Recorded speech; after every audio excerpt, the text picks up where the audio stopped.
ನಮಸ್ತೆ. ನಾನು ದೀಪಾ.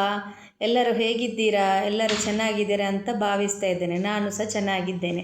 ಇವತ್ತು ನಾನು ಮಟನ್ ಗ್ರೀನ್ ಮಸಾಲ ಮಾಡೋದು ಹೇಗೆ ಅಂತ ತೋರಿಸಿಕೊಡ್ತಾ ಇದ್ದೇನೆ. ಇಲ್ಲಿ ನಾನು 1 kg ಮಟನನ್ನು ಚೆನ್ನಾಗಿ ತೊಳೆದು ಇಟ್ಟುಕೊಂಡಿದ್ದೇನೆ. ಈಗ ಮಸಾಲ ರೆಡಿ ಮಾಡೋ. 15 ಹಸಿಮೆಣಸಿನಕಾಯಿ, 2 ಟೇಬಲ್ ಸ್ಪೂನು ಕೊತ್ತಂಬರಿ ಬೀಜ, 1.5 ಟೇಬಲ್ ಸ್ಪೂನು ಜೀರಿಗೆ, ಸ್ವಲ್ಪ ಶುಂಠಿ ಮತ್ತು ಕೊತ್ತಂಬರಿ ಸೊಪ್ಪು ಮತ್ತು ಪುದೀನ ಸೊಪ್ಪನ್ನು ಇಲ್ಲಿ ತಗೊಂಡಿದ್ದೇನೆ.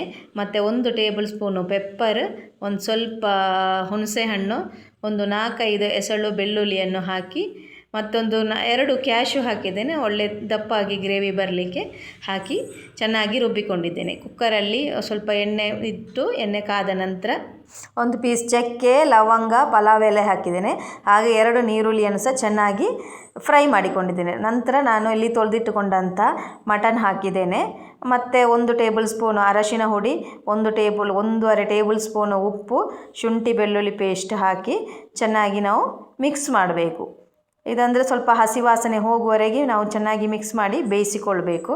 ನಂತರ ಇದಕ್ಕೆ ನಾವು ಮಸಾಲ ಹಾಕಿಕೊಳ್ಬೋದು.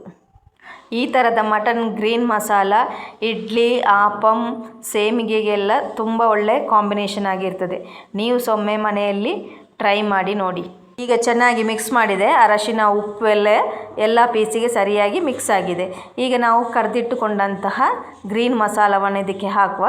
ಮತ್ತು ನಿಮಗೆ ಎಷ್ಟು ತಿಕ್ನೆಸ್ ಬೇಕು, ಎಷ್ಟು ನೀರು ಬೇಕು ಅಂತೆಲ್ಲ ನೋಡಿ ಅದಕ್ಕೆ ಬೇಕಾದಷ್ಟು ನೀರನ್ನು ಸೇರಿಸಿ ಚೆನ್ನಾಗಿ ಮಿಕ್ಸ್ ಮಾಡಿಕೊಳ್ಳಿ.